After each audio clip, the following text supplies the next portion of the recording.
G'day guys and welcome to the English Aussie. It's been a bit of a hectic day trying to get stuff ready for you guys today. We're just doing a bit of an early stream today, probably for like more of a Aussie contingent will be probably better for them and maybe for you guys waking up early morning in the UK, given that the deadline is at such a terrible time for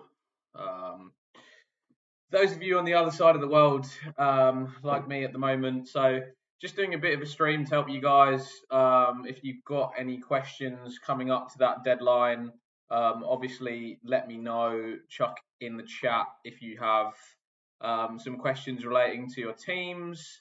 And what we'll do today is we'll go through our sort of team observations from last week and what we think around the matches for this week.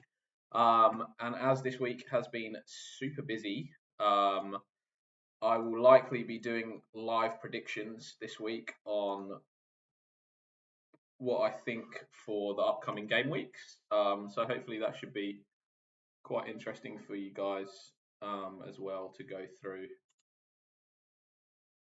I will try to show that on screen.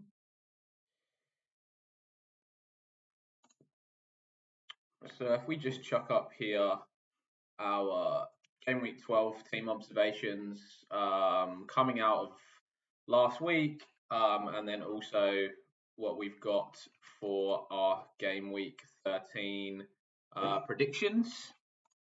So last week, City at Tottenham obviously was a crazy game that no one saw happening. Sorry, I'm just pulling everything into view for you guys. That nobody saw sort of happening. 4-0 to Tottenham. They really exposed City, especially on the counter. You could see that City looked tired in that game. You just feel like the injuries have really taken a toll on their team. And they obviously are missing some big players and some big leaders from that team. Rodri is not only a big player and missing from a team, it's really hard to sort of pull yourself back when you're in the midst of some difficulties in those games, and that's really where you need your senior players and leaders to step up. And at the moment, City are just not able to do that. They're really struggling to get themselves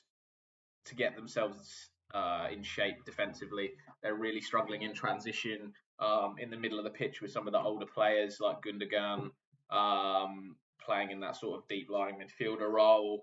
And they've just really found it difficult. And Spurs, obviously a team that thrive on the counter attack, just completely took advantage of that. Kulusevski, I thought, played incredible, and I think he's a really interesting option for this week. If you want to go for one of the cheaper sort of, I think he's 6.3, 6.4 mil midfielder. I think Cooley would be a really cool and interesting shout for this week. So going on to the big game of the week. I mean, if we talk through Southampton Liverpool as well, maybe. So Southampton Liverpool was another really, like, the result obviously was Liverpool win was expected, but the game and the way that it played out was kind of unexpected, I would say. I thought Southampton, obviously Russell Martin's been really keen on his style of play, to be playing out from the back, to be passing the ball around. And he does have some players that are really working hard and trying to make that happen. And Southampton was like as a whole, as a team, and not playing poorly. Like the methods that he's putting through, they do have some really nice passing play. They get into good positions. They receive the ball nicely. But it's just sometimes the thought process when they're playing out of the back and the times and the places that you throw the ball out, and sort of game management, and really it's sort of, I almost don't blame Russell Martin for it. It's things that players need to know, and it's sort of the football IQ of the players in his team and not particularly high. And I know I speak a lot about some of the footballers having really good footballing IQ, such as Wissa and Cole Palmer, for example, players like that. But I think Southampton team have a really low footballing IQ, as in they're not able to respond to issues in the game. They're not able to know the times where, okay, this is a time to take it a little bit slower. Let the defense get up the field a little bit, then maybe we roll the ball out wide. And they obviously want to retain possession, and that's fine. But it's about just understanding when the correct time to do that is, and I think that's something that they just haven't quite got going yet this season. However, I did think like they did make it hard for Liverpool at points. Maybe in the first half, like Liverpool were really struggling to sort of break them down.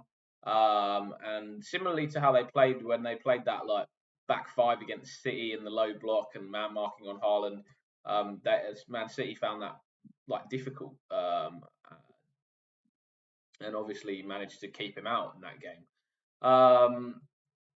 Yeah, I felt like Salah sort of reverted back to his sort of old form where wasn't particularly clinical, and he has been superbly clinical this season.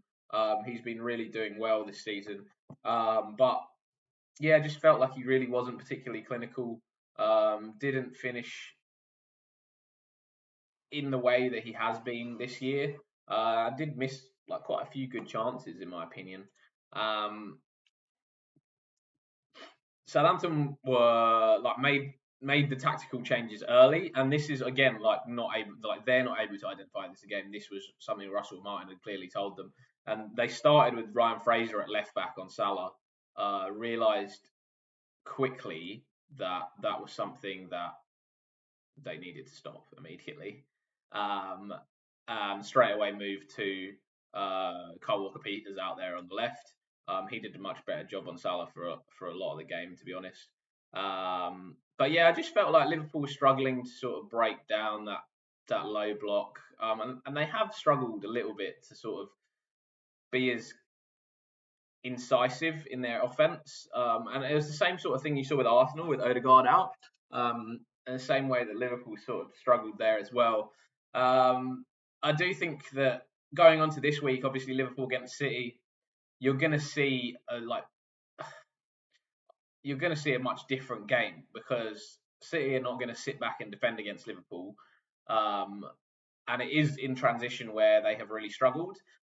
To be honest, I'm really expecting Guardiola to tactically make a big change. Like he's going to do something tactically completely different in this game because he's seen over the last 5 games that what they've been doing is not working, and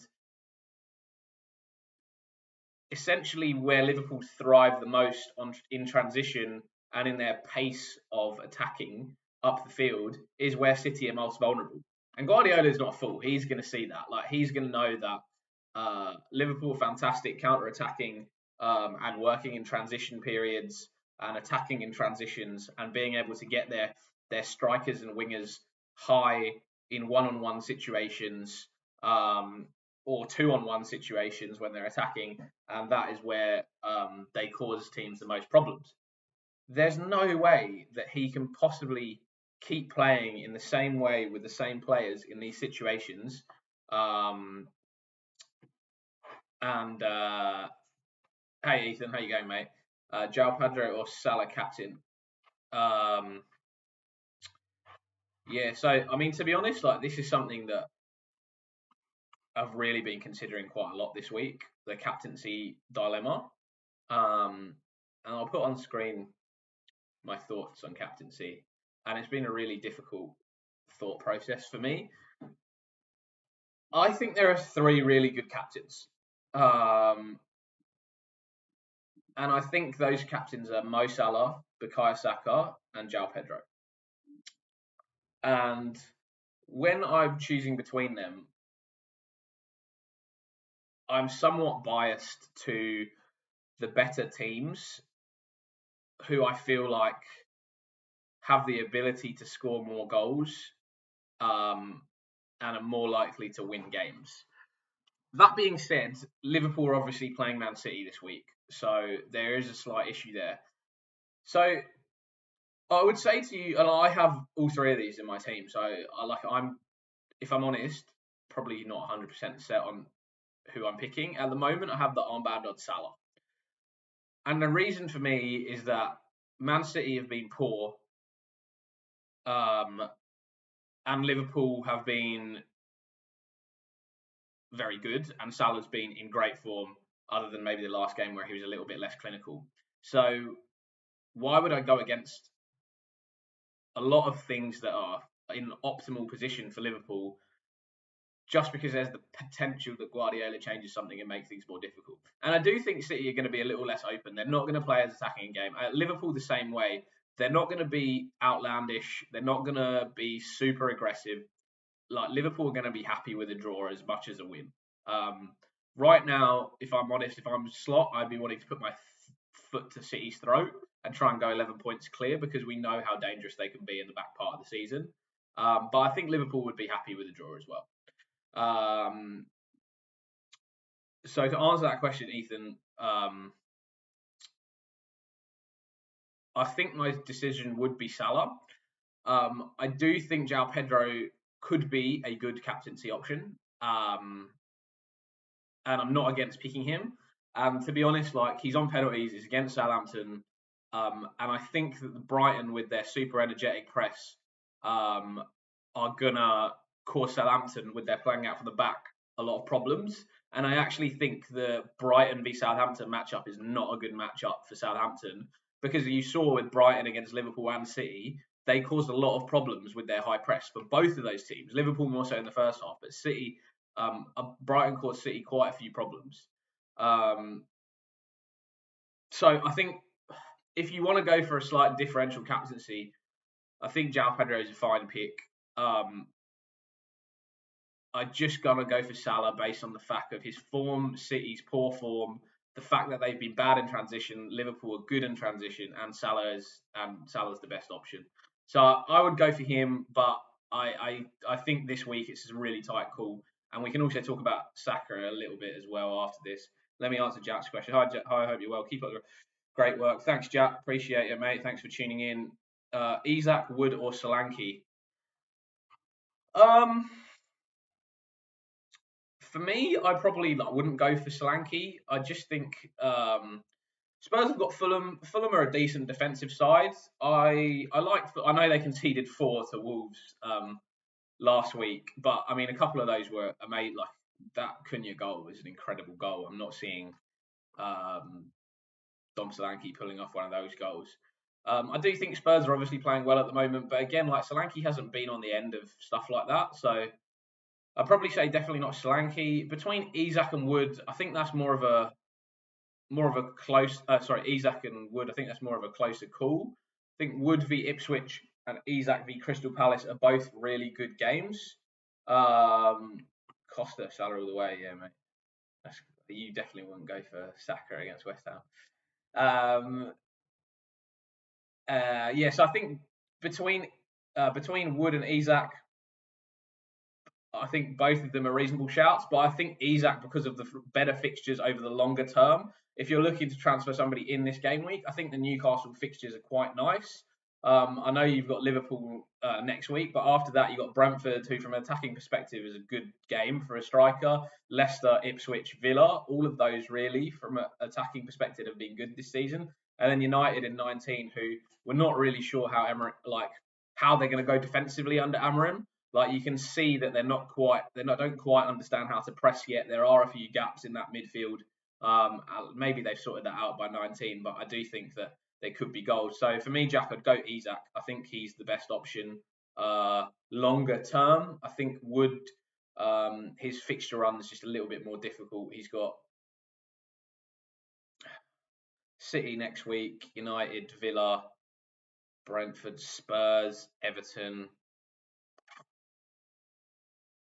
Yeah, I think I'd go Isak. I think for me also, Isak allows you to have a bit of a price point to go up to a Haaland if you want to in 18. When you've got 3, it depends what your other strikers are, to be honest. But like if you've got 3 very small price strikers, it does make it a little bit more difficult if you do want to switch out. Like maybe Salah gets injured, Saka gets injured, Palmer gets injured, something like that. If you do want to switch out one of them to a Haaland, I think just having that price point is nice in Isak. You can easily move him to a Nicholas Jackson, who I actually like over all of those guys, to be honest. I think he would be actually my striker pick for the week. And I will go through that when I go through the player analysis section a little bit later. And I'll pull up some of the stats, such as this for the forwards, that I'll show. And I'll go through all of those later. So stay tuned, Jack, and I'll go through in even more details later. Tiger and Guna, I've got Cunha captain and Wissa vice captain. Thoughts? Oof. Cunha captain is a very, very bold call this week. I think there are a ton of good captaincy options. I think Cunha v Bournemouth. Look, I don't think Cunha captain is where I'd go. The reason being, and I know he scored like 12 and 16 points the last 2 weeks, but a lot of that was amazing goals from Cunha. And like off, I would say is like super low expected goals, just because the chances were like tough chances that he managed to score those goals in, and I don't think personally that it's something that is they're going to be able to continue in that vein going forwards. I just think that Wolves are not a fantastic team. They lack a lot of creativity in midfield, and Cunha is that the entire creativity in that midfield. From the other side, Bournemouth generally concede goals to opposition strikers. If you look at the goals they've conceded, but I just think Wolves don't have the technical ability to hurt them as much as some of the other players that I would say for this week that I think are better captaincy options. If you're choosing between Cunha and Wissa, I would actually choose Wissa. I think Leicester have conceded a ton of goals. I think Wissa is. I would rather have Wissa over Mbeumo at the moment. I think Wissa's sort of the guy that I see scoring the goals for Brentford at the moment. Team is Verbruggen, Hulver, Ait-Nouri, Gabriel. Good back four. Mbeumo, Salah, Odegaard, Fernandes, Wissa, Cunha, Isak. Smith Rowe, VVD, Robinson. All right, so that back four. Maybe we'll start in the midfield, which is a bit easier to talk through. Talk through some of those guys. So you've got Mbeumo, Salah, Odegaard, Fernandes. I'm assuming all start. And you've got Smith Rowe probably on the bench against Fulham. Makes sense to me. I'd have Wissa, Cunha, and Isak all starting as well. So 3-4-3. I think it's really just your captaincy choice that you're going to have to go through. I think your midfield and strikers are locked. You're going to be playing the 3-4-3. I think Smith Rowe's the right guy to keep on the bench. I would consider bit of a rogue. I think Smith Rowe's the right guy to keep on the bench. VVD v Man City is interesting. I do think Man City will score against Liverpool, to be honest. But out of those back four, Verbruggen, Hall, Ait-Nouri, Gabriel. Gabriel, I'd have in your starting lineup. Hopefully, he's fit after coming off at the end of that Arsenal midweek Champions League game. Hall, Verbruggen, Ait-Nouri. Who would I have there? Verbruggen, I think sorry, you say Hall, Ait-Nouri, Gabriel as your three defenders. So Verbruggen in goal, Hall, Ait-Nouri is your back two. So yeah, Newcastle v Palace. I think Hall's the right call, and then it's just between VVD and Ait-Nouri. Yeah, I think they're 50-50. I think Wolves will concede to Bournemouth. I think Liverpool will concede to City. I'd consider going VVD over Ait-Nouri, to be honest. I would. I'd consider going VVD over Ait-Nouri. I don't think he'll get an attacking return against Bournemouth. I think their fullbacks are pretty good at getting up and back.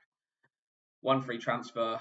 Don't know how much you got in the bank. I'd consider going Smith Rowe to like a Dejan Kulusevski. I think Kulusevski's my sort of like pick of the week at the moment. To be honest, I really like him as a potential option going forwards for Spurs. I think if you want to wait and see where he plays this week, because he did play 90 minutes midweek for Spurs, then that's fine. Um, but yeah, maybe we can jump straight over to our sort of analysis on players, and we'll come back to captaincy a little bit later.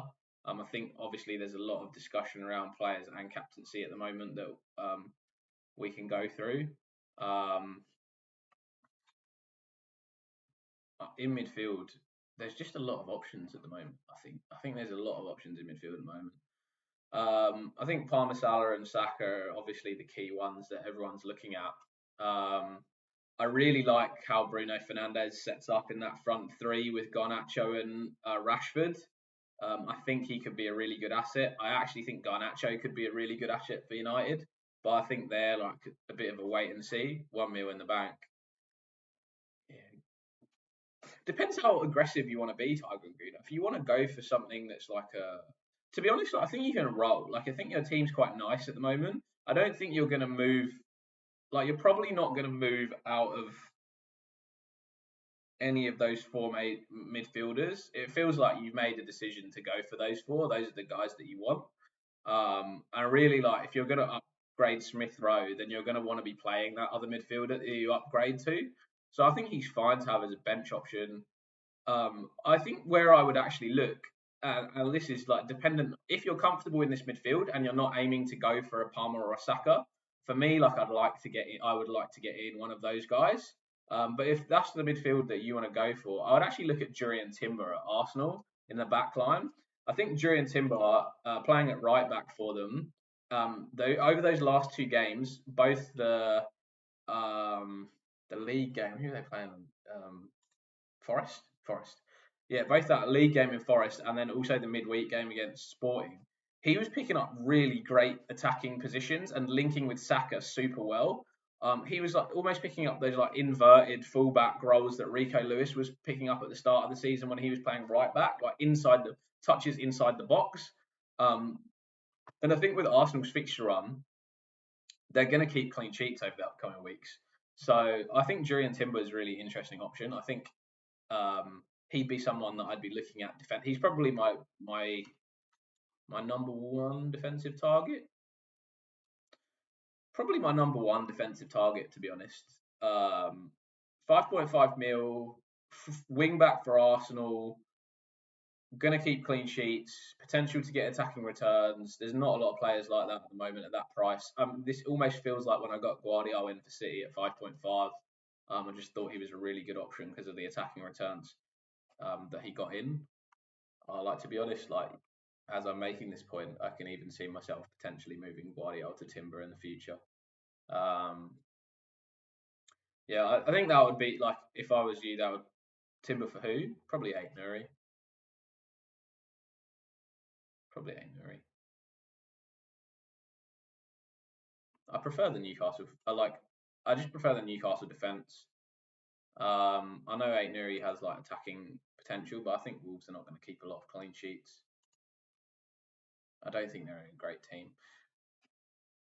That's probably what. Yeah, I mean, if I was you, that's what I'd go for.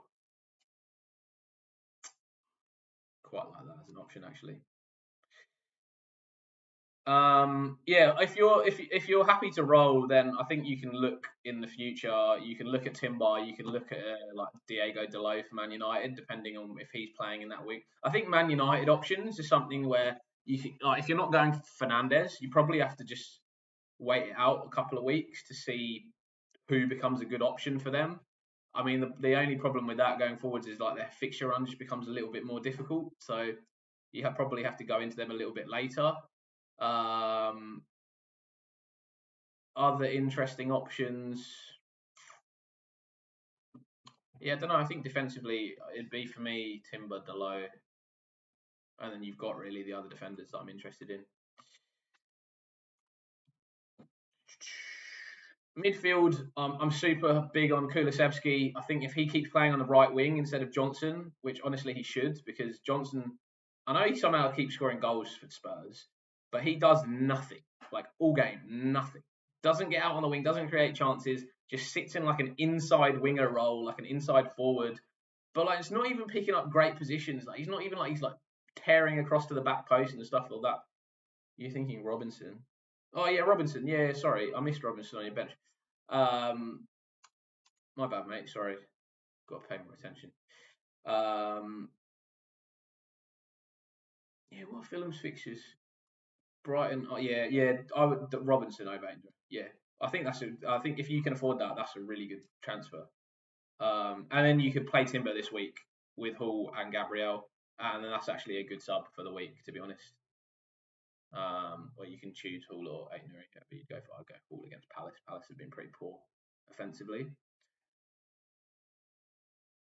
Yeah, sorry, I missed Robinson on the bench. Yeah, I think that's a good transfer.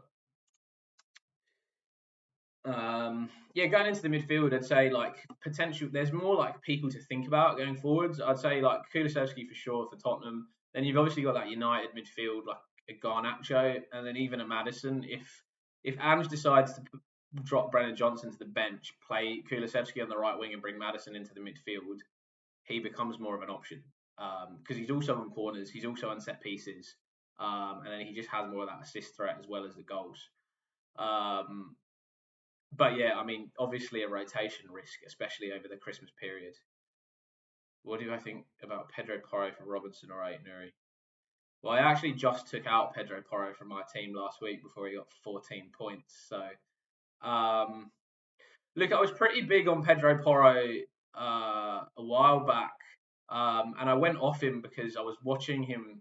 I was watching him and Brennan Johnson play on that right wing for Spurs, and I just thought like they weren't really creating what I wanted them to create, especially when teams played a low block against Spurs. Like they're a lot more dynamic on their like counter attacks. But when teams set up a low block, like Pedro Porro, Brennan Johnson weren't really creating a lot, and Spurs are conceding a lot of goals. So I'd say for me, like I'd definitely rather Timber than Pedro Porro because Arsenal have really good defensive possibilities, and I think he's picking up good, if not better, positions than Pedro Porro over the last two game weeks from what I've seen. I know Porro scored that goal against City, but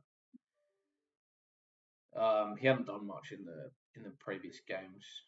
Um, yeah, I definitely would prefer Timber, just also because of that Arsenal clean sheet potential. To be honest, I think that's quite a big thing. There's not a lot of defenders that you're able to just plop in your team for the next 4 or 5 games and just be like, I'm not going to move them. I don't have to worry about them.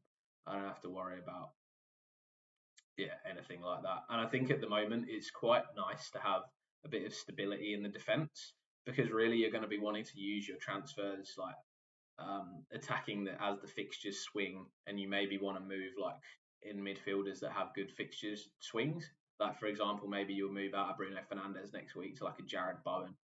Jared Bowen's got quite a nice fixture swing for West Ham. Or like maybe you want to move into like Jorginho Ruta at Brighton, Mitoma, Garnacho, Maddison, like Kulusevski, all of these guys. Just gives you a Nick, Captain Salah, Palmer, João Pedro, or Cunha. Cunha's been an interesting choice from a few people this week. Yeah, I was just chatting about captaincy. Like maybe this will go on to forwards and then captains as well. So I think those are sort of my midfielders that I'll talk through as well at the end there. Yeah, look, it's been tough for me this week. I think the captaincy call is really, really tight. I actually think you should put Saka in there. I think Saka against West Ham. I watched West Ham against Newcastle also last week, and I've watched Arsenal back with Odegaard and like Saka and Timbers link up. And I just think Saka could easily get a haul against West Ham. They've been poor defensively. I know more so on transition, and that's sort of why I didn't go for him as my captain. Niels, hi from New Zealand, mate. Good to see you on the stream. Also an FPL addict like me, I think. Thanks for tuning into an Aussie.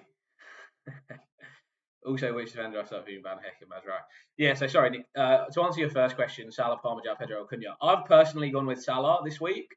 I think Saka is an option. The reason I haven't gone for him is I think West Ham, obviously being poor in transition, I think are more likely to be hurt by someone like a Martinelli or a Trossard or even a Havertz on the left wing, who's sort of a bit quicker on the counter, or like Havertz trailing the play and then them crossing it back to him after they countered. But I can also see Saka sort of getting in behind, or when West Ham are sitting back in that low block, he's going to be the guy to break them down and score. I do think it's a relatively good fixture.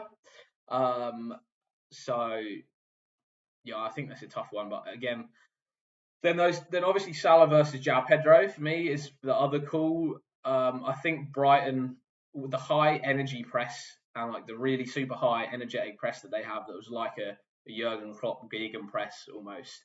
That caused both Man City and Liverpool problems. Like, don't forget about those games. Brighton caused them a lot of problems with that high press. Liverpool couldn't get out in the first half against them. Man City struggled in the second half.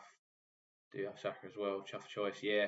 Um, yeah, so talking through that, it's sort of like I think João Pedro could pick off Southampton, giving the ball away, playing out from the back, and try and passing around them. I think Brighton are going to cause them quite a lot of problems as they do that. But then you've got Salah against Man City, who are just not in form, who are struggling in transition, which is where Liverpool are most dangerous. And I just find it so hard to go against. It's just really difficult to go against that. And I want to. I've got to be honest. Like, there's something that tells me that this week is a really nice week to be like a bit differential with the captaincies. Like, it's not clear cut, and often those are the weeks where differential captains are good picks. But I'm listening to my almost my gut a little bit that says, why would you go like my personal I sort of well, almost not my maybe not my gut is the right word, because I do think Guardiola is going to come up with something that we've not seen this week against Liverpool specifically, because they've lost 5 in a row. They've clearly been having difficulty in transition. They've definitely been having difficulty down Liverpool's right or Man City's left where Guardiola's been. There's no way that he's going to go into a game against Liverpool knowing that they have all of those difficulties and not change something. But do I rely on that in my captaincy decision? I don't think so. I think I've got to rely on the fact that maybe he's not going to be able to find a solution for the issues that Man City are having with the personnel that they have. And Salah's been in great form, and that's where Liverpool are most dangerous. So I think I'm going to go with Salah. That's sort of like where my head is at the moment. But yeah, I think if you want to go for João Pedro or a Saka, I mean, those are probably my other options that I think are good. Sorry, the second question, Nick, was which defender would I start over Van Heck and Mazraoui? Do you have Verbruggen in goal, or like you double upping on Brighton, or oh no? If not, I think Mazraoui might play in a back three like he did for United midweek. So I think the attacking potential is probably not there as much. I really think Everton are a bad offensive team. But I just think Man United might not have sorted out how to play in that style yet. I think I'd go with Van Heck, just because their press wasn't amazing in that last game. Like, I thought they were way better under Amarin, like really interesting. Like, I really enjoyed their attacking patterns, but defensively they weren't really pressing at the right times. They were leaving a little bit of space in midfield.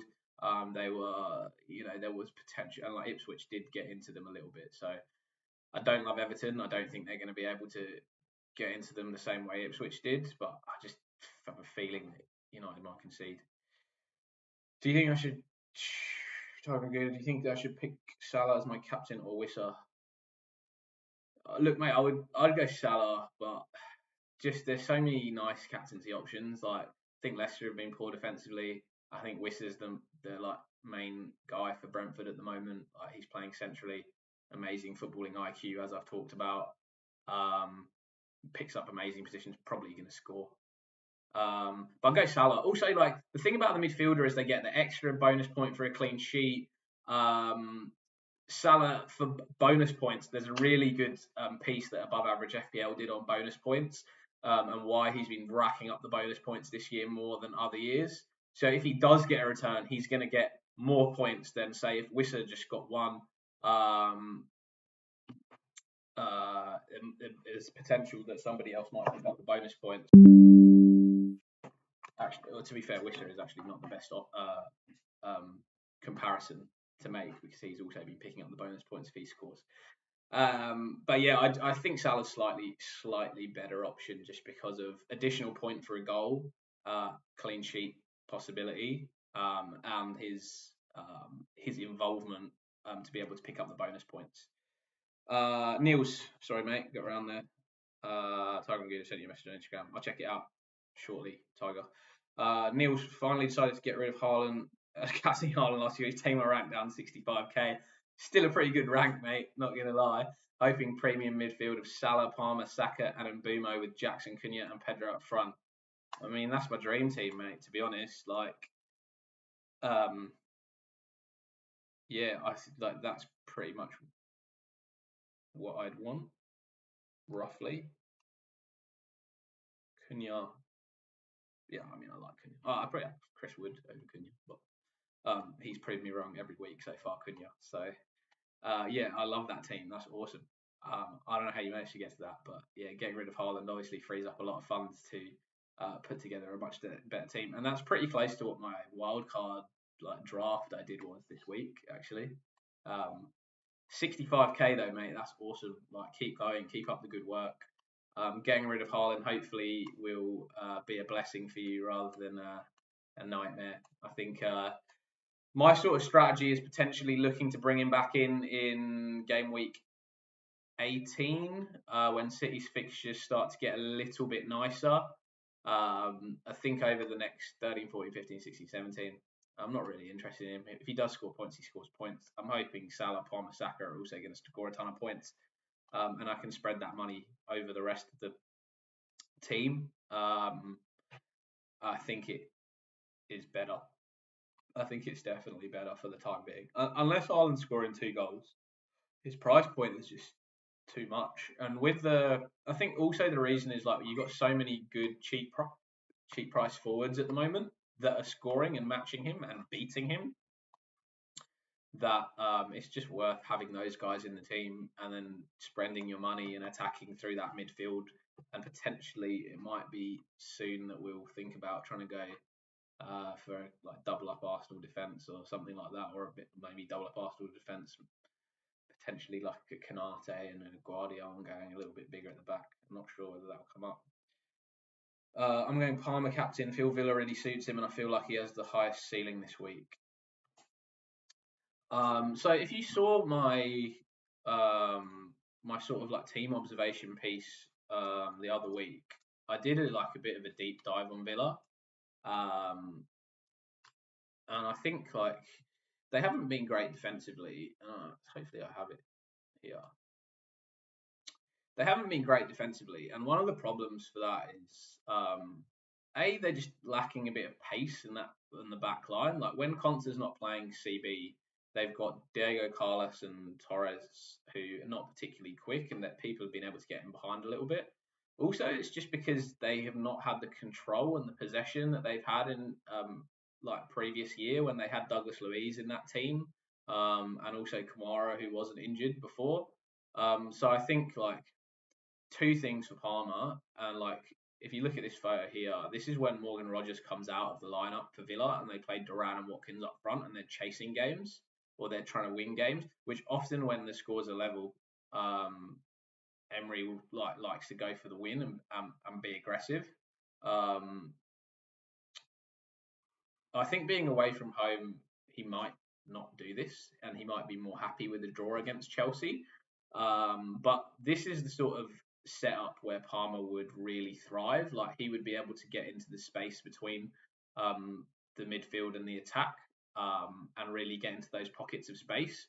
Also, if you've seen, and I was talking about Chelsea's style of play and what Maresca's been doing in that midfield with Palmer recently.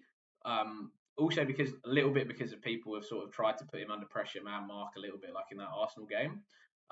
What Maresca's tried to do is he's told Palmer to drift it slightly wider, and one of the central midfielders to follow him that way, and then the other central midfielder, so it's like a Enzo Caicedo or Caicedo Lavia, the other one to then drop into sort of like, say Palmer's drifting out leftwards out here, Enzo's also sort of following that way, and then Caicedo sort of comes across into the middle here, they drill the ball actually into the middle from that left back role to Caicedo, who turns and looks into this space, and then Palmer's making forward runs through there, Jackson's making forward runs through there, and Caicedo's trying to pick them out.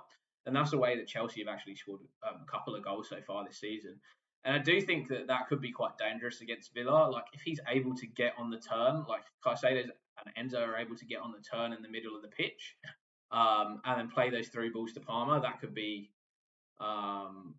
tactically like quite a good setup. I actually think that you're right, that it does suit him a little bit, Villa, but that is often when Villa are playing at home and they're a little bit more aggressive. I think when they play away from home, they tend to like Rodgers tends to play more of the game, and I would think that they wouldn't go chasing it unless they're behind. If they are behind, yeah, then it might be a little bit of carnage. And I can see Chelsea scoring a few goals. So I don't hate the Palmer shout. Yeah, I mean, talking it through with you right now, like he's probably another choice for captaincy this week. It's just making the captaincy dilemma more and more difficult for me. But yeah, that's sort of like Villa's style of play, Chelsea style of play. Yeah, I was talking about like Tielemans playing a few more aggressive passes this season, and has been losing the ball and turning it over a little bit more, and that hasn't actually, like, those incisive passes have not increased Villa's attacking output from last season. Like, actually, Douglas Luiz moving the ball around, playing a lot more passes, and then attacking once they find the gap has been better for them than in previous seasons. Agree with you, Villa analysis. Hopefully, it helps Jackson too. All right, I won't go into too much more detail. I could talk about Villa for a while. I did like quite a big deep dive on them last week. Also got double Arsenal defense. I was up at 1K a few weeks ago. Wow, nice. Yeah, double Arsenal defense is what I'd like to have at the moment. I think Timber and Gabriel would be a really sweet double up this week. I think Timber's looked really good.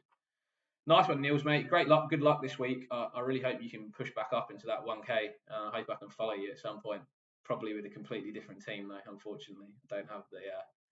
Yeah, I think Jackson could be. I'm really big on Jackson going forward. I think he's a really good pick. I'd like to see him. I didn't want to double up on Chelsea, but I'd almost say that Jackson is as good, if he was on penalties, I would have him over Palmer. But at the moment, I really could see him matching Palmer's output each game. Did I miss any other messages from you guys? Message on Instagram. Palmer kept in.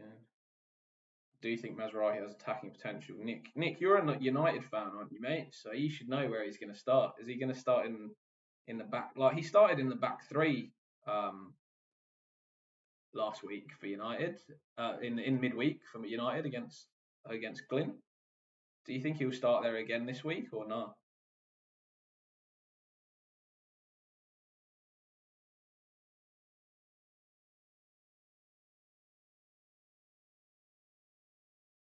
Haven't got your message on Insta, Tiger Guna.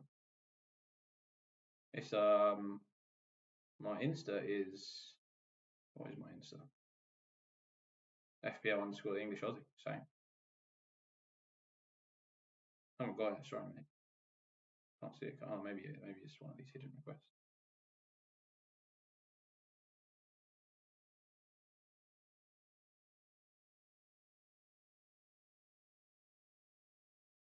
Oh yeah, got you, mate. Sorry. Yeah. Feel free to ping me on Insta. I mean, I'd rather you ping me on YouTube. It's good for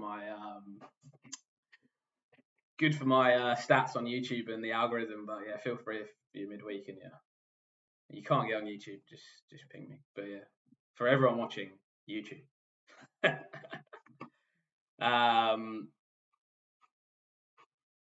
Yeah, I don't. I've sort of flicked about between a lot of stuff so far. So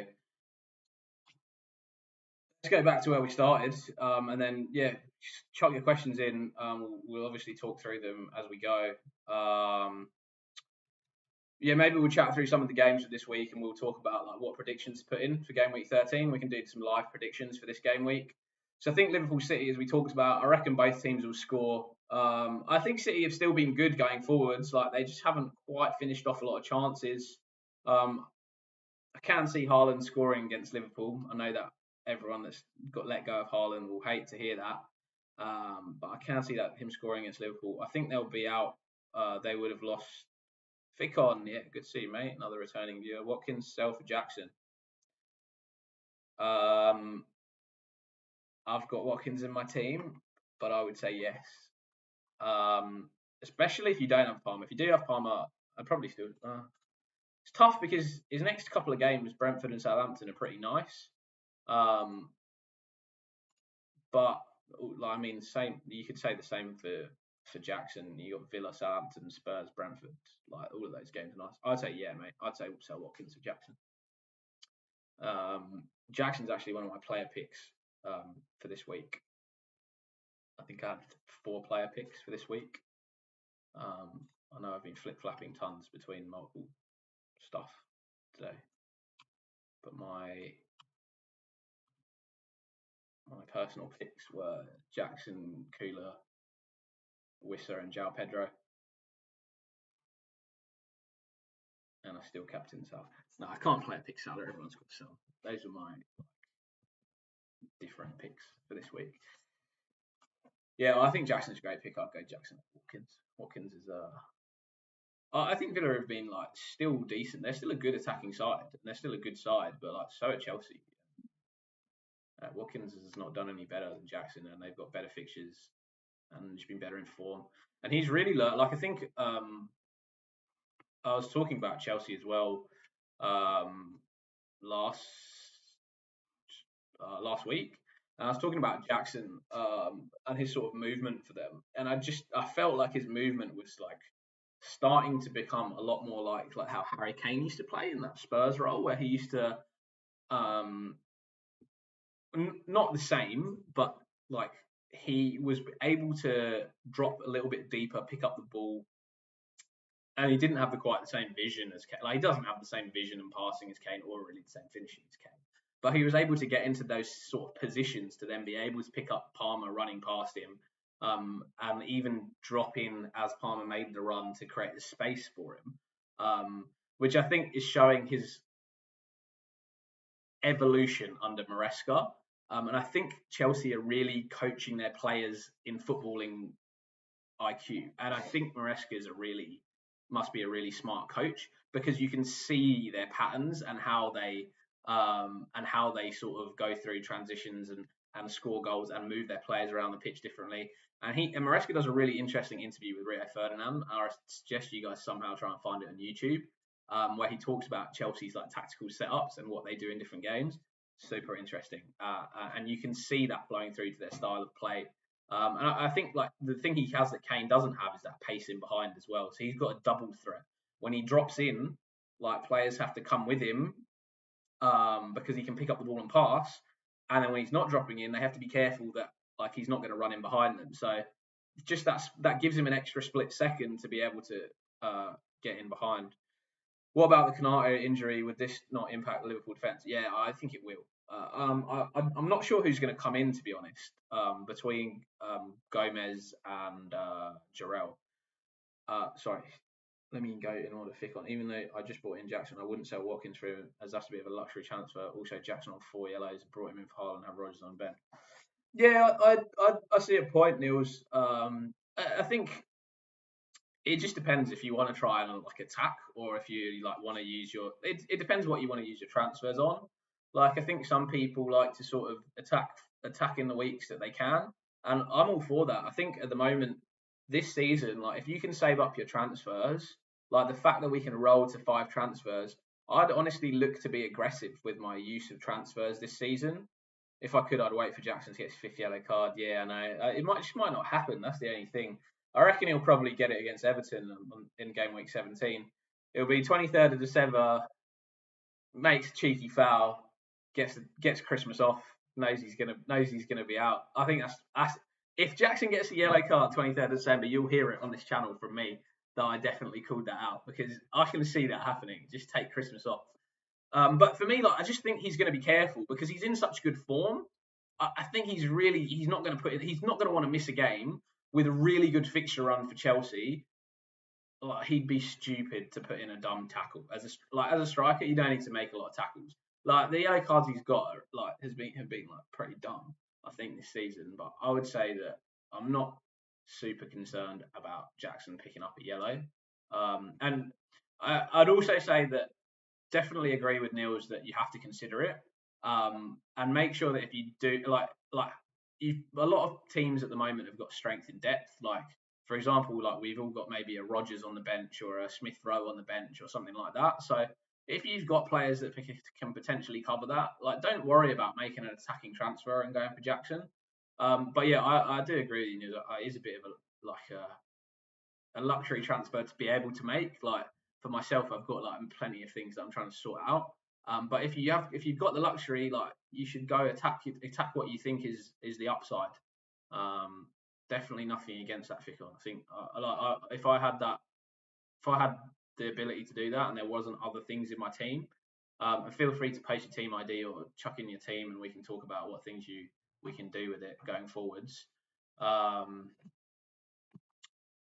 Yeah, but like if you're able to make that transfer, don't worry about it. Nick, what about Kanate injuries and not impact Liverpool defence? Yeah, mate. So Kanate's been playing really well for Liverpool, FYI, and he played really well midweek against Real Madrid. He's not going to be fit. I think Slot was saying he's not going to be fit this week for the game. Yeah, I don't know if Kwanzaa's going to come in or Joe Gomez. Connor Bradley also went off midweek, but Slot did say that Trent would be fit. I don't know if that was like Slot's normally pretty good in press conferences. I might start doing like a ranking of like who the most reliable Premier League managers are in their press conferences, to be able to do them. Obviously Arteta's bottom of that list. He openly admits that he would do that, and he not so much lie, but keep me guessing. My guess is that against City, he's gonna want strength in that back four.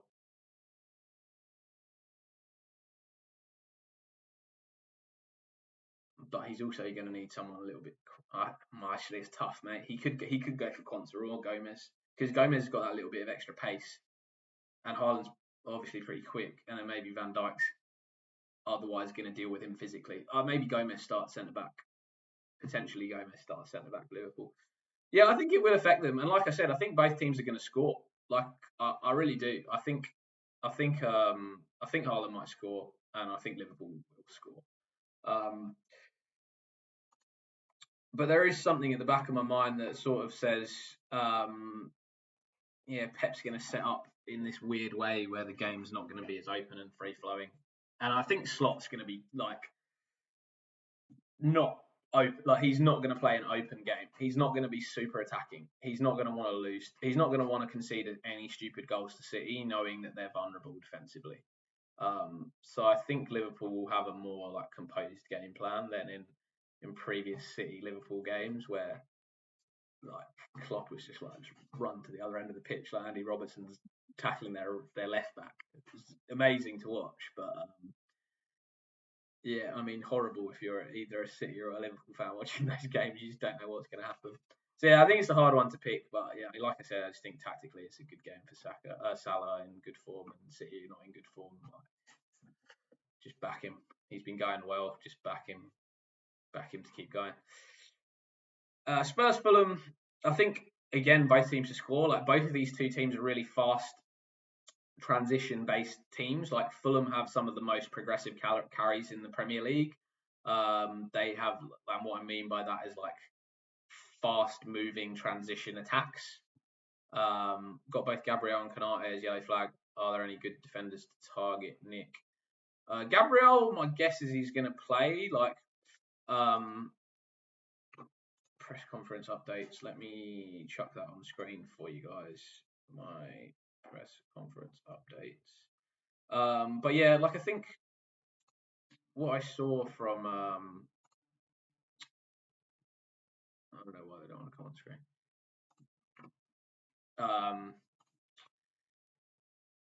Yeah, like so Arteta anyway after that sporting game said we had to make the change because he was feeling some discomfort. I was about to make the change for Sterling, but I couldn't. Had to get Gabriel out. I saw Gabriel on the bench afterwards, just like chuckling away. And normally when players are like super injured, they tend to like go straight off with the physio. So I reckon he'll play. Kanate, I think's out. Like from what Slot said, he called him a doubt, but like you can normally pick up when you actually listen to the press conferences, and like I think like a lot of content creators don't, because like when they give their descriptions, it's just wildly inaccurate. You can normally pick up from like tone of voice and like what they're saying and how they say it, that whether or not the guy's going to play. Obviously, it's a big game for Liverpool, but it just felt to me like Slot was not thinking that Kanate was going to play. So,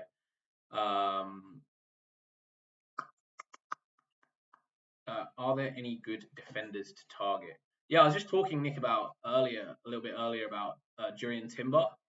I think like if you've watched Arsenal over the last couple of games, their game against Forest and also their game versus um, Sporting midweek, he's been picking up really nice positions in that like inverted fullback role, similar to like Rico Lewis was picking up for Man City back in the day when he was playing at right back. Um, so that was like I thought that was really interesting, and he's been linking up with Saka really well, and actually like putting like a few balls to the box, had quite a few touches in the box. I think around that price point as well, Gabriel Kanate, Jurrien Timber at 5.5 feels like a bit of a steal for Arsenal, especially at the moment with their injuries, and he's going to be playing quite a few minutes. So yeah, it feels like a bit of a Guardiola. Like it feels like when we got Guardiola at 5.5 and he was just goals, goals, goals. I thought that was like really good value for one of the top defenses in the game. At fullback, you don't often see players coming in below 6. So yeah, for me, I think that's it would be a really nice pick. Outside of that, probably some of the cheaper defenders. I don't think there's anyone around that price point that I really like. I think a double up on Arsenal would be quite nice over the upcoming game weeks. And it was definitely agree best to be aggressive with transfers, but over the festive period, games come thick and fast, and saving transfers to be crucial. Yeah, I agree. I've got to be honest, I agree. I think the way that I've sort of targeted my team setup, and we can talk a little bit about strategy going forwards, and like what I'm looking to do going forward. And I think like I'd like to ideally have like a 3-4-3 system. Sorry, I was meant to actually flick my own team up on the screen there.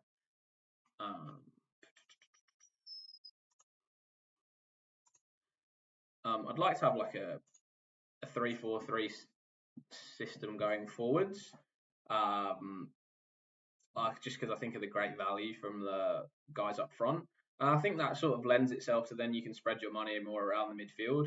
And I think we should really be looking for guys who, over this Christmas period where the games are coming fast, like the most nailed in their teams. And so I would say, like, maybe if we even look through the guys that we have in the sort of statistical analysis pieces, and we can talk through who we think is going to be nailed in those teams. So from a like frontline perspective, I think Whistler's nailed in that Brentford side for the time being over the festive period. Jackson, if he doesn't pick up his fifth yellow, nailed in that side. João Pedro, there may be small potential to rotate him just because he's coming back from injury. But my personal opinion is he's not going to get rotated. The way Hörsler's talked about him as being a talisman for that Brighton side and a leader in the dressing room, they're going to want to keep going on this run. And he wants to play all those minutes. Like, that's what we've heard. Like, he wants to be on the field playing as much as possible. So I think he's now. I think Ollie Watkins, there is a bit of chance that he gets a little bit rotated with John Duran. Like I was talking about with Villa, like they haven't particularly worked it out with the two of them playing up front together.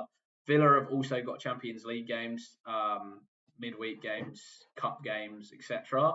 So there is potential of him getting rotated. Same for Raul Jimenez. Like they've got two strikers at Fulham. He could easily get rotated out of that side. Dom Solanke, I think, less risk. Not really. Like Richarlison's out at the moment. Nobody else is really going to play through the middle. I think he's probably a lock to be playing those minutes. Same for Isak, unless he picks up injuries. There's nobody. I mean, Callum Wilson actually we saw come back recently, so maybe that is yeah. I mean, maybe Isak. There is some potential for a bit of maybe a start for Callum Wilson. But I think that sort of depends on how Newcastle go and whether Isak manages to get returns or not. I think he's likely to start. Cunha again for Wolves. He's not going to get rotated. Wolves don't have a lot of other fixtures. He's then need him to play every game. Same for Evan Nilsson at Bournemouth. Welbeck, I don't know. Like he's obviously played and started every game so far. So I mean, my opinion, he probably just keeps going. But obviously, he's a little bit older, and they've got Ruta and João Pedro. Like they could potentially go João Pedro up top, Ruta in behind, like they do when Welbeck's been transferred out. So a lot of the forwards, I think, are pretty locked for their minutes. Same for Chris Wood. It's more in the midfield and defence where you have to think about a little bit more carefully who your player picks are going to be, especially over this Christmas period. So Palmer, Salah, Saka, I think, as you know, very important players for their teams. Palmer's not even playing in Europe for Chelsea, so he over this period is going to be playing the games. Salah is just unbelievably fit. Just unbelievably fit. He's just able to play in a lot of these games. There is a chance over that Christmas period that his minutes might come down a little bit, and that does also possibly lead into some thinking around that time over captaincies and whether you're going to want to captain Salah in all of those game weeks if that does start to happen. Because obviously your captain, you will kind of want to have them on the field as many minutes as possible.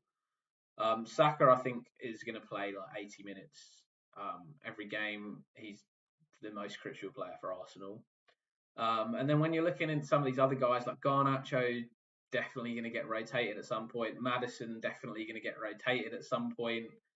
Fernandes is probably a lock for United. And that's why I've always said, like, if you're going to go for a United player at this time of the year, he's the one you go for. But also, like, if you are able to sort of keep some transfers over the next 3 weeks or so, you're able to go for these players where they don't have to be absolutely nailed. If you've got a bit of a bench at the moment, and I think at the moment with 3 sort of cheaper price or like 1 sort of Jackson, Isak, Solanke price forward and 2 cheaper forwards, and then you spread your money across the midfield, you're going to have one guy in the midfield that's going to be on your bench every week. That's like maybe a Rodgers or a Semenyo.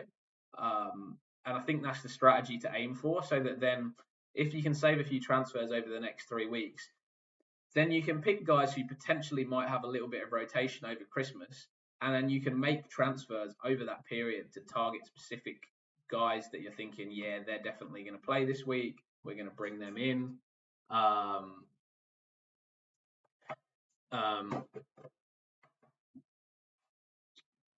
Yeah, so I think that's sort of my strategy going forward is like one of a Watkins, Isak, Solanke, even sort of Cunha comes into that. Even Cunha comes into that section. Spotty connection, is it? Sorry, guys. I had this last week as well. I thought I fixed it for this stream. Hopefully the audio is still good, even if the video is a bit funky sometimes. Hopefully the audio is coming through all right. But yeah, I think that's probably what my strategy would be. Is that sort of 1 higher price forward, 2 cheap forwards, and that also gives you the potential if you want to go back into a Haaland that you can go back into a Haaland at a later stage.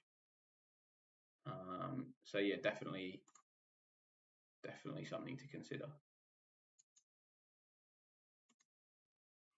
Sorry, fix the connection.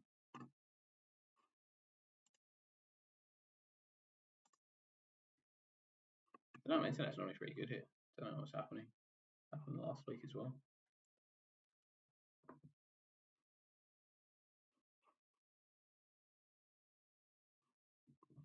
Anyway, I'll keep chatting to you guys while I go through this.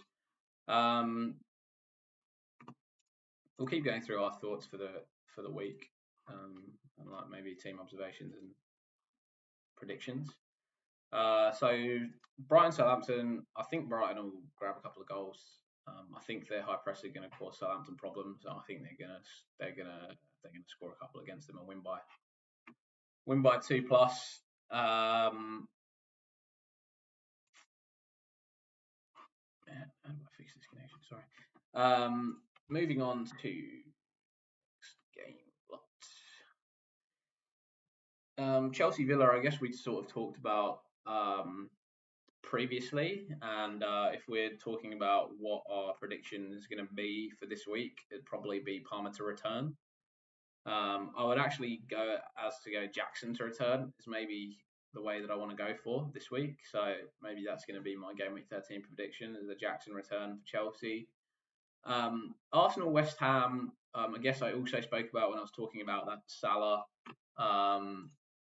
Saka captaincy piece.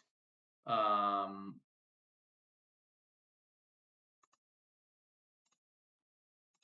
sorry, I'm just looking at this stream to try and fix the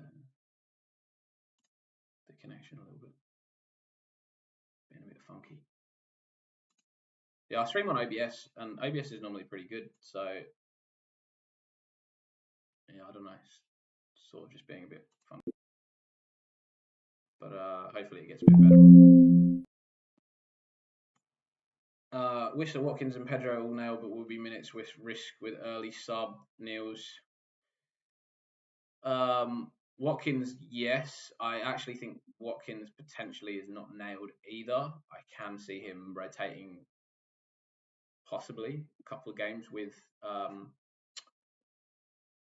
Duran. Pedro, I actually don't think he's going to be a minutes risk for an early sub. I think if you looked early in the season at some of those Brighton games, what they would generally do is they'd actually take off Welbeck and move João Pedro forwards. And I think they actually like to play him more minutes. And that's why I'm like super big on João Pedro. I think he's just such a good pick because I think that he doesn't really have a lot of downsides.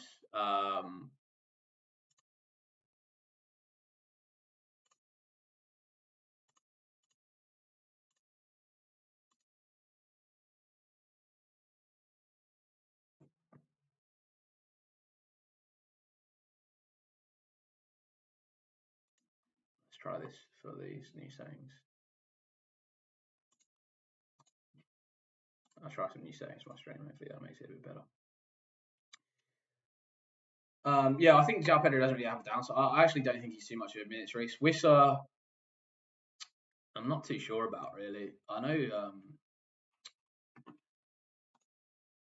Brentford. What's the guy's name? Plays up top for Brentford that they signed.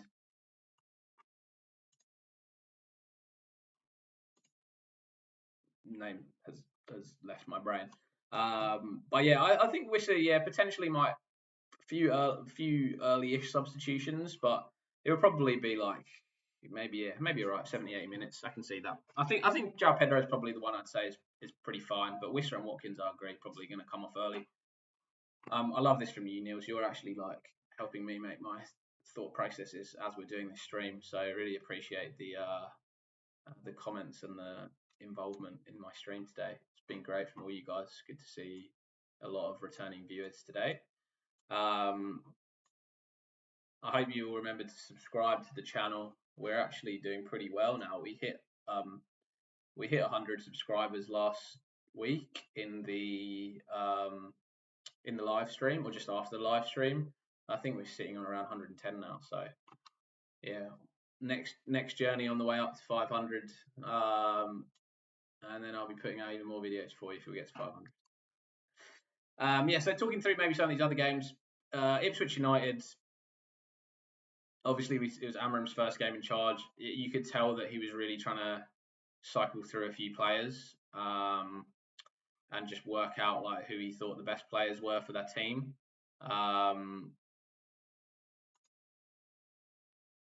I thought their attacking possibilities at United was super interesting.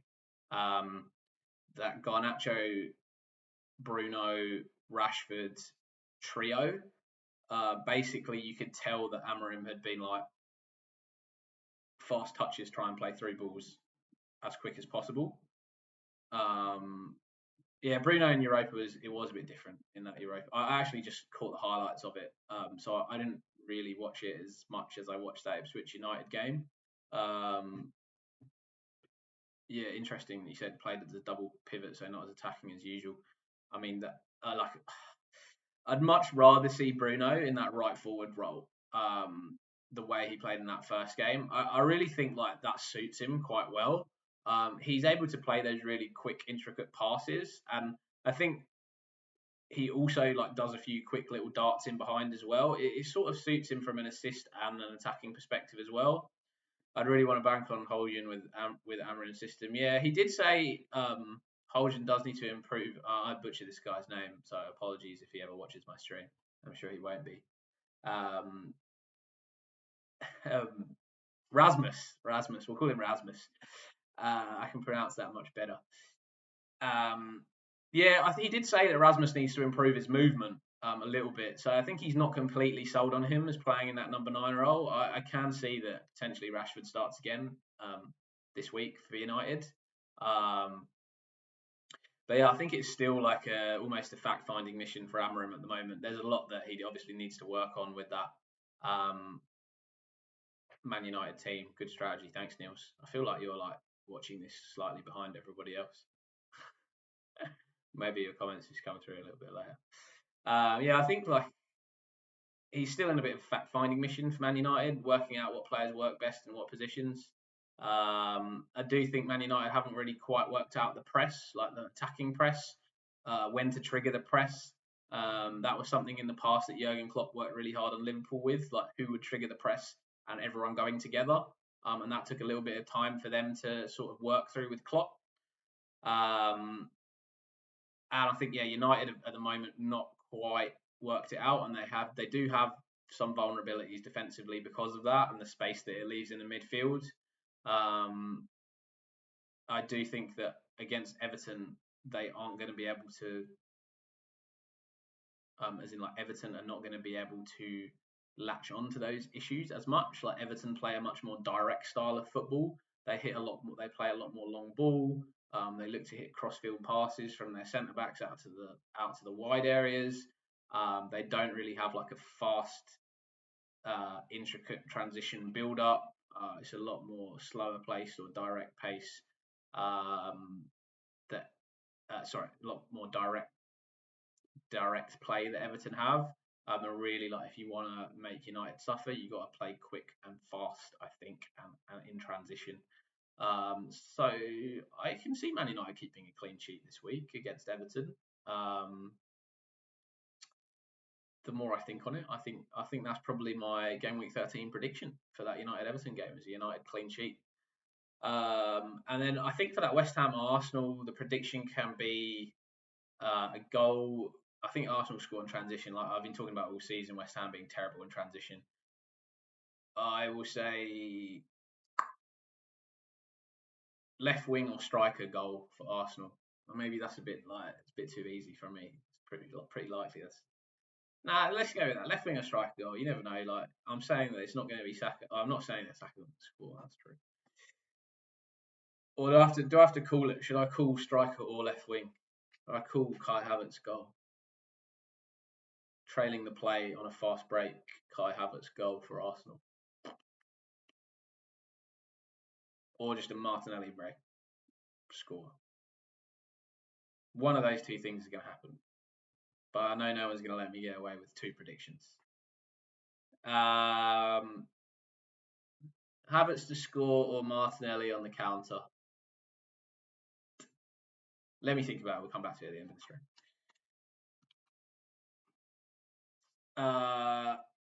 Everton Brentford last week, yeah. I mean, that was sort of like a nothing. That red card spoiled the game completely. There wasn't really too much to talk about tactically from a tactical perspective in that game.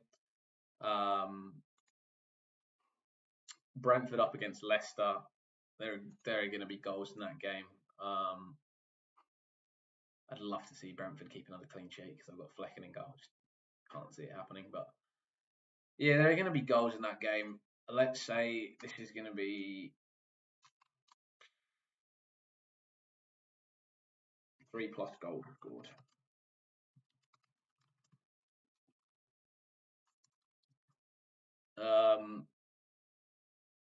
Yeah, I think Brentford will win. I'd probably say I'd look at Wissa as a great option in that game. I think he could easily grab a goal against Leicester. Obviously you got Leicester now. Steve Cooper's gone, so potential for this new manager bounce. But it's not always the case. And to be honest, like I haven't really particularly been in the know on the Leicester new manager hunt. And if Rude's actually in for this game against Brentford or not. So yeah, I'm not sure if he's going to be in or if he'll start for the game after. So often, like with new managers, like the players are playing to try and impress the new managers and stuff in training, and in games, and like it kind of can like not quite happen until the actual guy comes in. But then again, look, maybe they were going to want to impress the interim coach this week until Rude comes in. So yeah, obviously a chance Leicester improve, but I feel like they're doing what they can do at the moment. They need to shore themselves up a little bit defensively. But I think like going forwards, once they play out and they play out through the midfield, they're dangerous going forwards. That they showed against Chelsea when they were playing out through the midfield that they were a decent side and yeah, they could definitely be dangerous defensively. So I can't see Leicester scoring in that game. Like Brentford not being fantastic defensively either. So yeah, I'm going to go for 3+ goals scored in the game. Probably both teams to score, but I'm holding that. Say 3+ goals, maybe it'll be a 3-0 win. I'm hoping for a 3-0 win for Brentford. Fulham Wolves, like Wolves, I've talked about loads recently. I think playing that sort of like 3-4-2-1 system, they had a few like defensive issues. So obviously went for Mario Lemina in that back three, with also Semedo in the back three, not playing as the wing back. So they had a bit of a makeshift defence. Which weirdly, when I watched that game, felt like they were defensively better with the makeshift defence than they were with their main defence. I was watching their line that they hold, like their back five, and their spacing is normally like really bad. Wolves, like they don't really know where to be spacing wise. They don't really hold like a flat line. Like they don't play teams offside very well. But weirdly, in that game against Fulham, like after the first 20 minutes, because in the first 20 minutes they were struggling with this, but it felt like it was just like it was a new back line and they were getting to know each other and like they hadn't quite worked it out yet against the way Fulham were playing. After 20 minutes, like they just sort of clicked into gear a little bit and like the spacing just seemed really nice. Like they knew where they should be. The defense were holding the line better. Even the fullbacks were actually like not trying to kill them by playing as wingers the whole time. Like they were coming back and defending a little bit more than they had done in the past. And I think from like what I was seeing was it was the communication of those three guys in the middle, and probably one of the reasons is you got Semedo playing in there, so he's screaming because he knows what he was doing when he was playing at wing back. So I thought that was really interesting. And I wonder whether Wolves maybe even keep Lamina in that role. You do lose a bit of physicality in the midfield, and also a little like the very small amount of creativity that Wolves do have in that midfield when he comes out of there. And I've really got to stop showing this whole thing. So I just got to go. I've had that for 2 weeks and now just keep forgetting to delete that bullet point when I go through these observations. Yeah, I think like Aït-Nouri, obviously like still a good pick. Like he's still playing a super high wing back role. Attacking returns possible, great fixtures, but Wolves are just not fantastic defensively. If they click into gear this week, maybe I'll say something different and I'll say like again he's a must buy. No, I don't think he's a must buy, but I think if you're looking for someone around that 4.5 mil sort of price, um, him and Hall are really my two guys. I'm looking at maybe a Kirkez at Bournemouth, maybe. Ferdy Kalioglu at Brighton as well. Also, once he gets back fit, um, could be pretty interesting. Is he going to let me show my press conference update?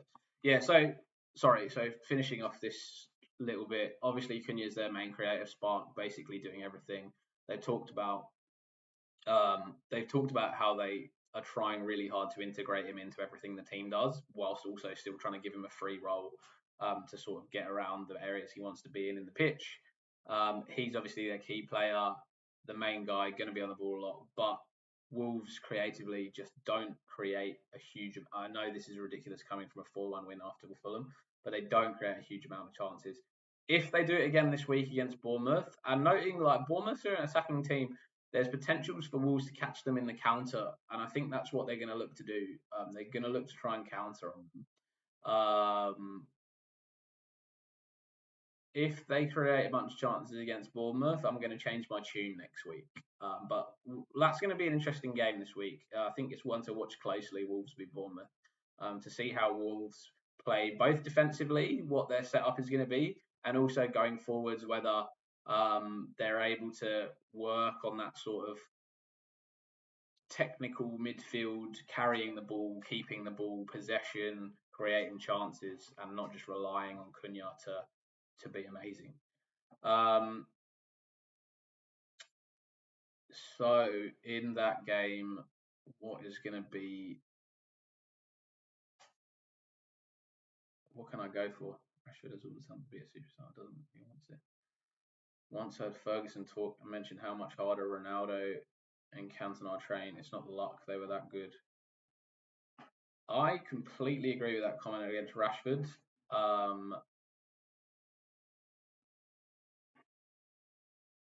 Yeah, I think that's clear. Like I think I think it's pretty like maybe it's not clear to everyone, but yeah, I completely agree with that, Niels. I think like Rashford, he has a lot of talent, um, but he not that interested in working that hard. But I actually think Rashford as a guy is like a super cool guy. Like maybe like football's not his whole life. Like maybe yeah, he's happy with he's playing at United. He probably gets paid a ton of money. He does a bunch of good things for the community.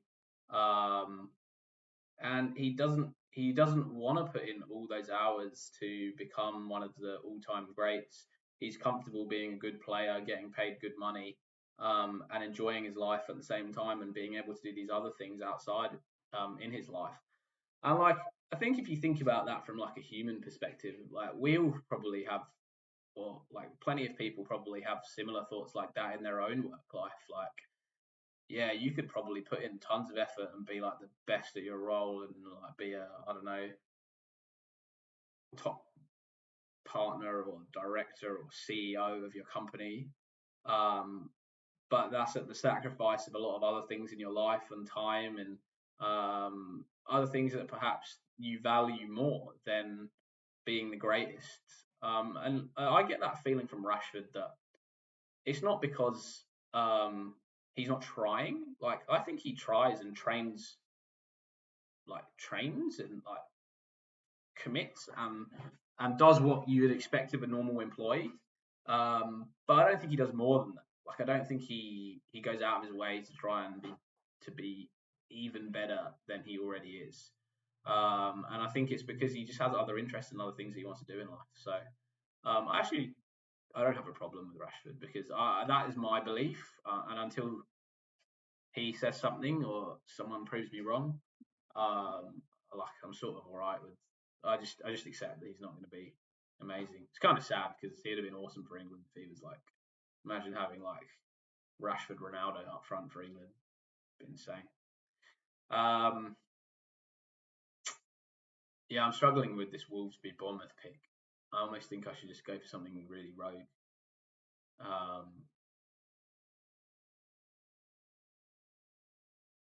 Evan Nilsson goal. That's what I'm going to go for. Evan Nilsson to score. And one of the things I haven't shown you guys yet is sort of the press conference injury updates from what would have been Thursday in England. And I don't think any, possibly one or two, have come out so far. Maybe one. So the updates so far, the only press conferences that came out yesterday were Brighton, Southampton, West Ham, Notts Forest, Ipswich, and Liverpool. So in those press conferences, we had Slot say Trent was available, which surprised me a lot. Didn't say that he was going to start though, but potentially expect him to start, considering Bradley was a doubt after coming off against Real Madrid late. Canate was also a doubt, but the way he said it led me to believe that Canate was unlikely to play. Joe Elliott, Chiesa, Alisson still out. Probably expect Alisson to be back next week. He didn't say that, but I think that's what I expect from previous press conferences. Southampton, Ramsdale still out until Christmas. Bednarek still out. No real other major updates. Nottingham Forest, Nuno said Gibbs, White, Alanga, Anderson, and Danilo all still to be assessed. Not sure on whether they'll be available or not.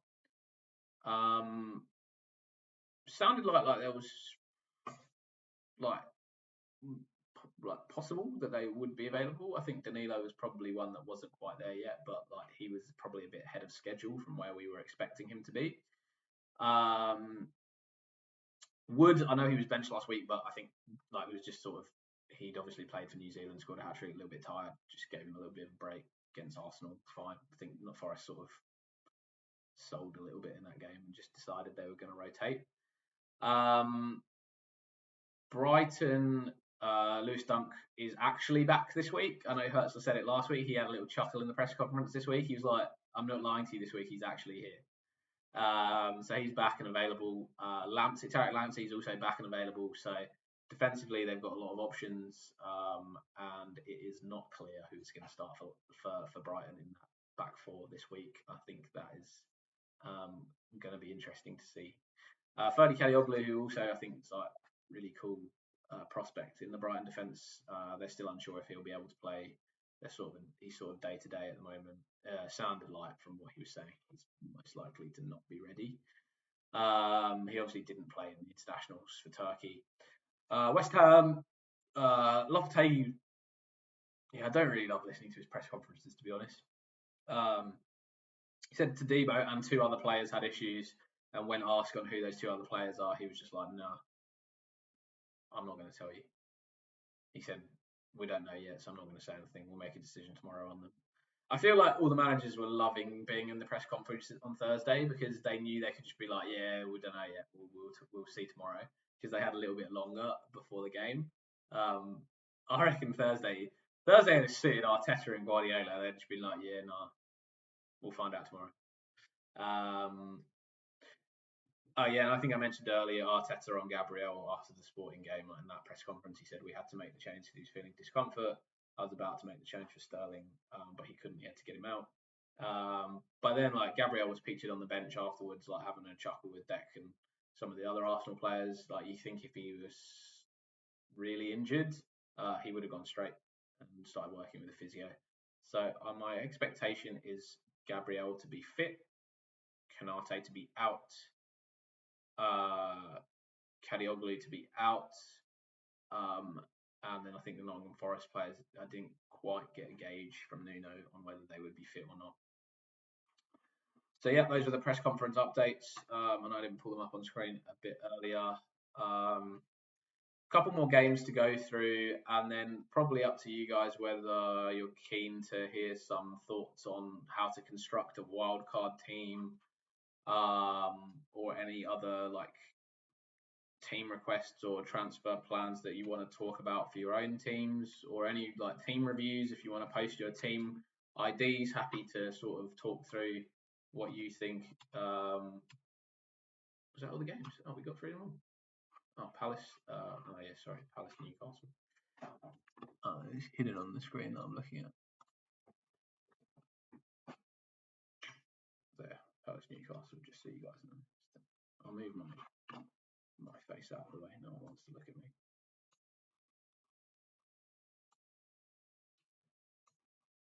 Dun, dun, dun.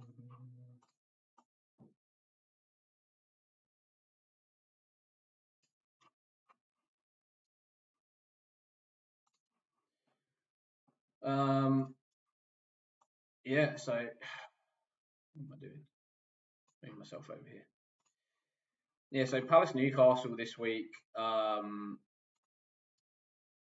have obviously been not very good so far this season, and they caught Villa on the break a couple of times in transition, but I'm not convinced that they'll be able to do the same to Newcastle. I think Newcastle were a little bit more defensively solid. And if they aren't able to catch them on the break, I can see Newcastle keeping a clean sheet against Palace. Sorry, I'm like trying to do this prediction for you guys while I'm talking to you. I shouldn't be doing that. Just because it's a bit hidden on my screen. I honestly think my prediction for this game, and I also predicted them to keep a clean sheet last week, and they screwed me over. Can I say that? Yeah, I can say that.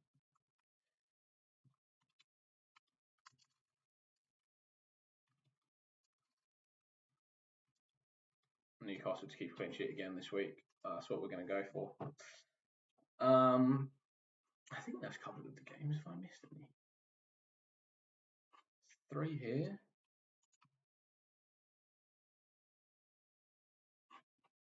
This, what did we say? We said Jackson to return.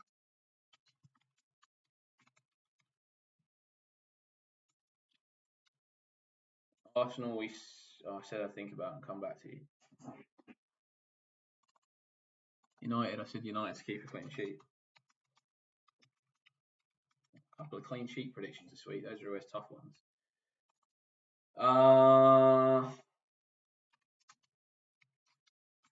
Left wing.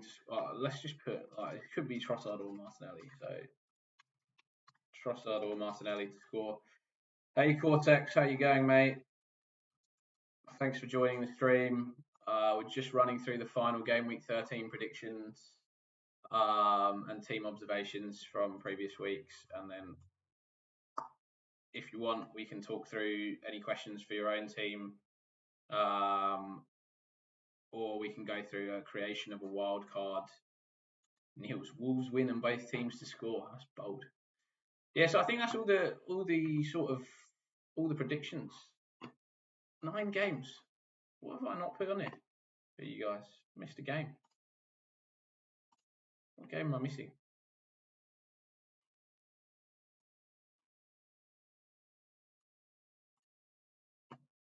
Brentford, Leicester,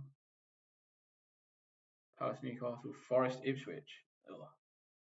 Yeah, okay, makes sense. I missed that game. Sorry, Forest and Ipswich fans. Forest Ipswich fans, only those of you that have been watching this live stream will know what my prediction is. FPL Cortex, Haaland to Jackson and Rodgers to Palmer -4, worth it. Wow. Big cool. I'm assuming that you obviously have to make that downgrade to be able to form Rodgers up to Palmer. I would say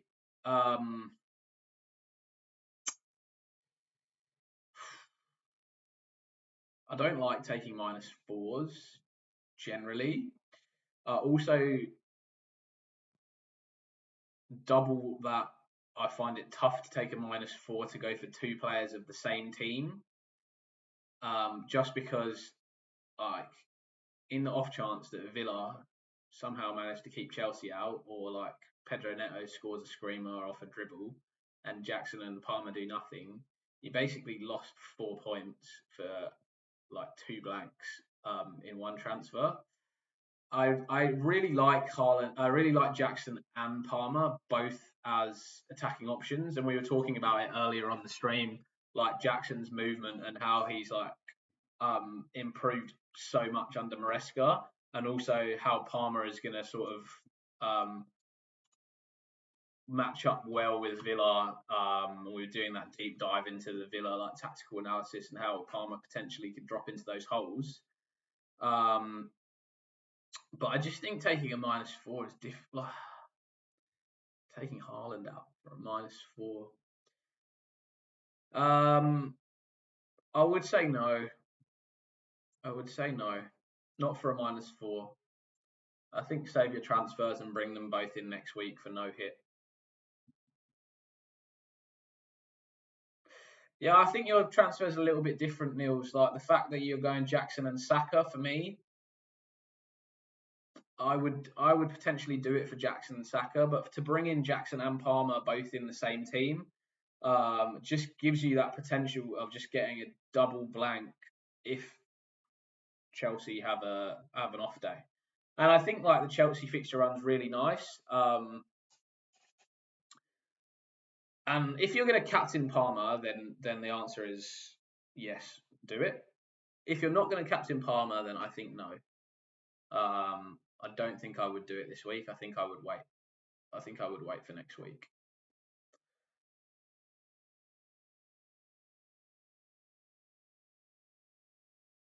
I think so. I think that would be cool.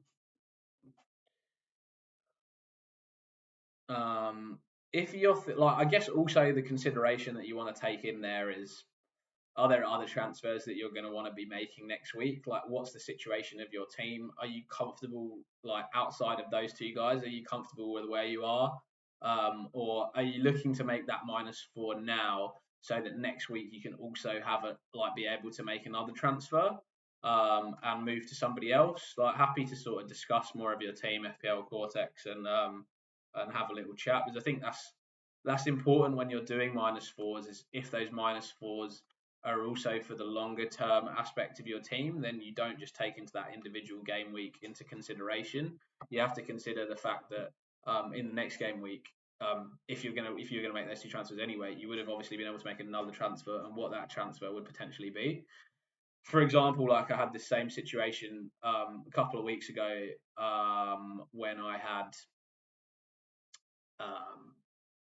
when I wanted to bring Saka and João Pedro into my team, and I was considering whether I just make the move for one of them, whether I do the -4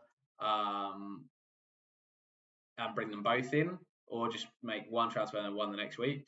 I ended up going one and one the next week, and I think that was the wrong decision. I think there were other transfers that I wanted to make in my team, and I had to sort of think that if that was the case, I'd like to bring them in. I should have brought them in both together, taken the -4, and then being able to make that extra transfer the next week. So yeah, that's definitely something to consider as you make that decision.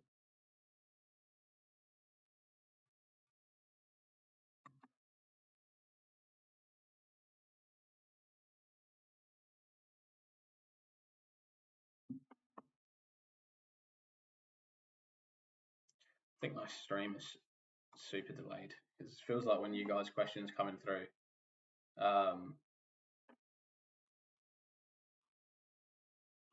like what I'm saying is getting through like way later. That's crazy. Let me try and fix these stream settings a little bit.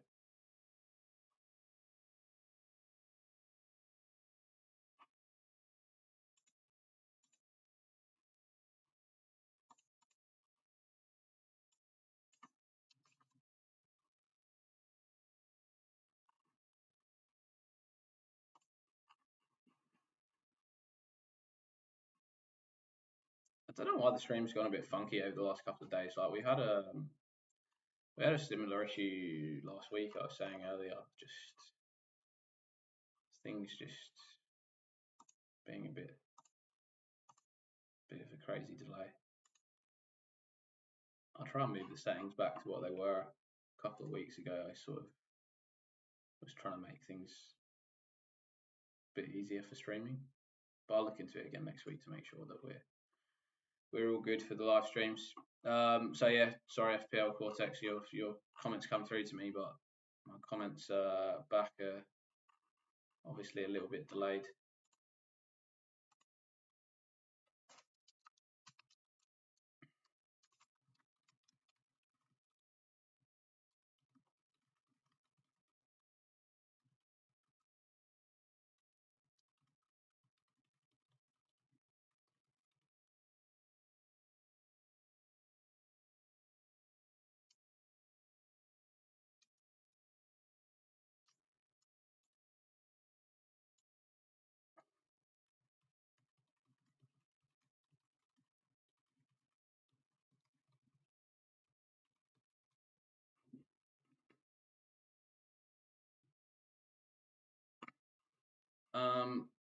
Yeah, so I think those are probably most of the stuff that I wanted to talk through today.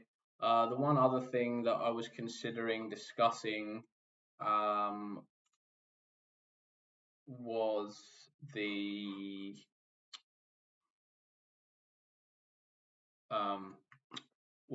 wildcard structure and how I would look at creating wildcard structure.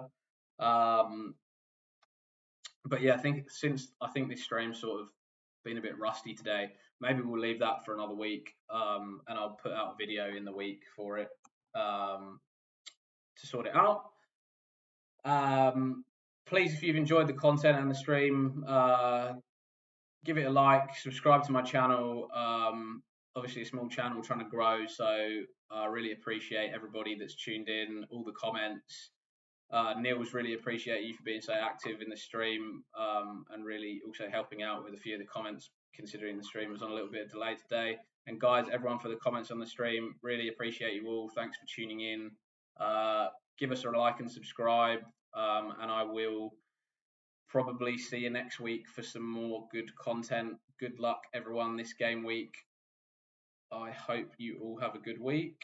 And I'll just check to make sure we haven't had any final comments. I think I did some tweet on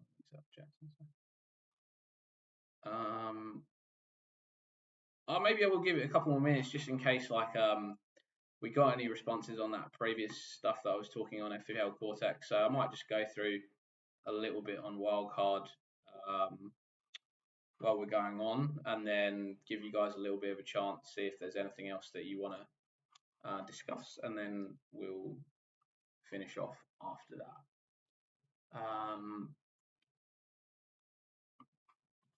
So let me pull up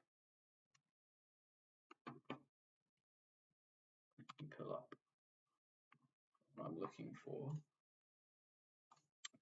Constructing a wildcard team. So a few people have asked me in comments over the last couple of weeks how I would go about constructing a wildcard team. And I thought I'd just put together something quite simple as sort of a basic strategy for how I would look to do it and look to go about it. Yeah, text from my mate saying stream delayed.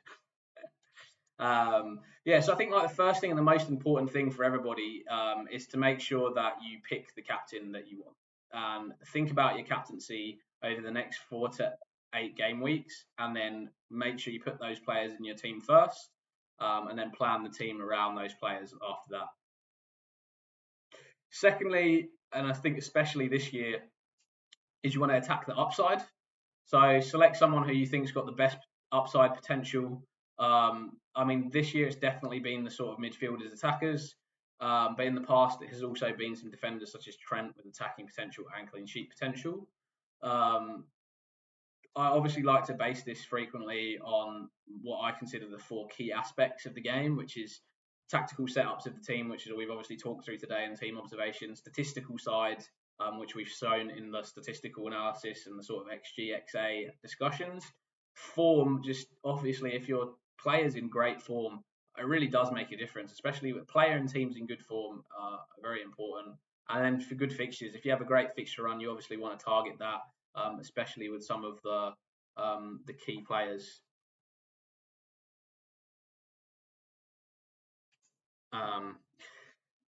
So after you've done that, you've got your captain in there, you've got your big upside players in there. The next thing that I would be thinking about is um, who's my number one defender choice. And my number one defender choice is normally someone from one of the top three teams, so an Arsenal, a City, a Liverpool. Generally, one of the fullbacks that have some attacking upside, and I normally want to have like one more expensive defender in, just for the ability to be locked in the team. They're going to play every game, and they're a set and forget defender. I know I'm going to play them pretty much every week, unless they like it's Arsenal, Liverpool, City, Liverpool, Arsenal, City. Um, outside of that,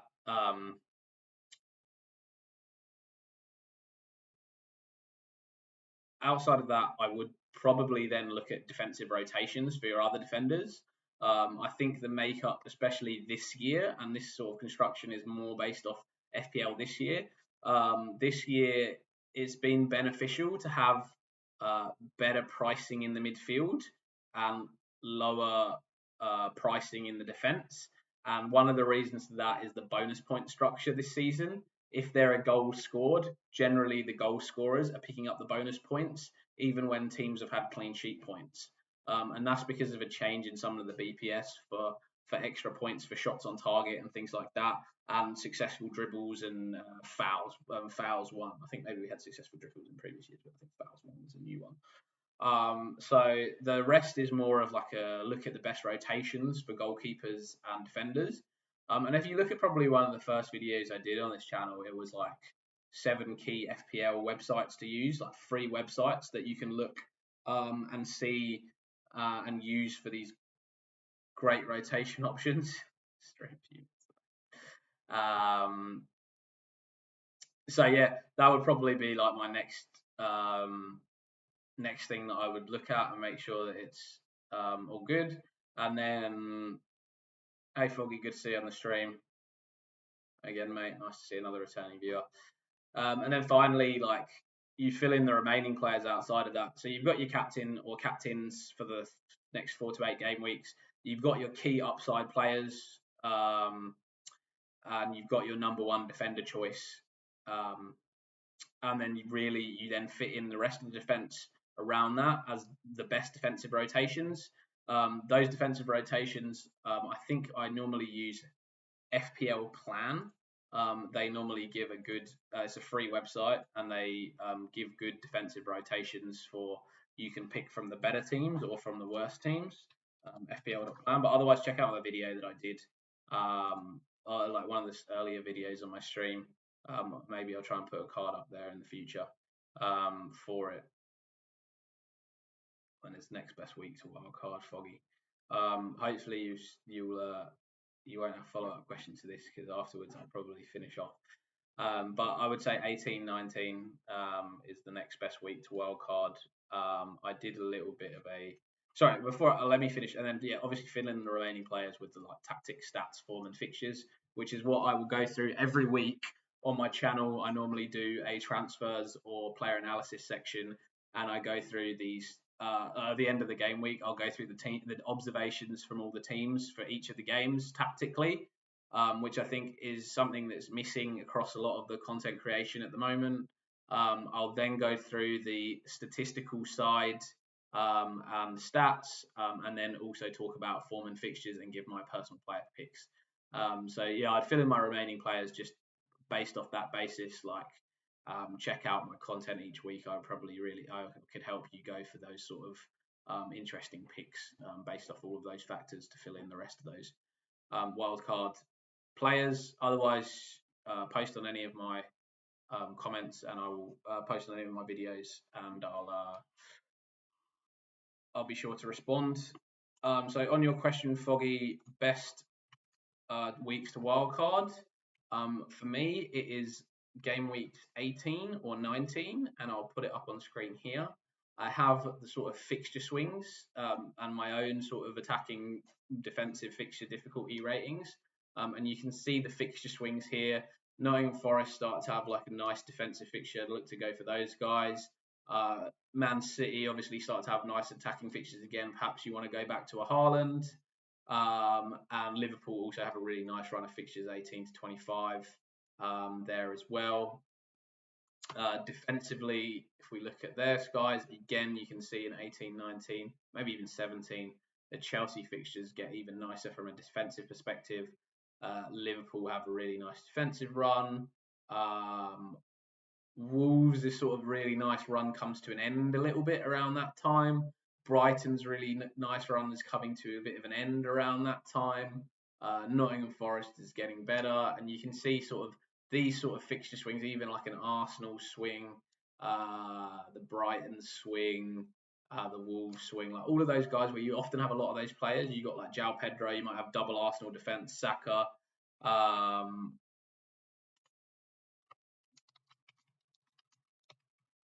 um,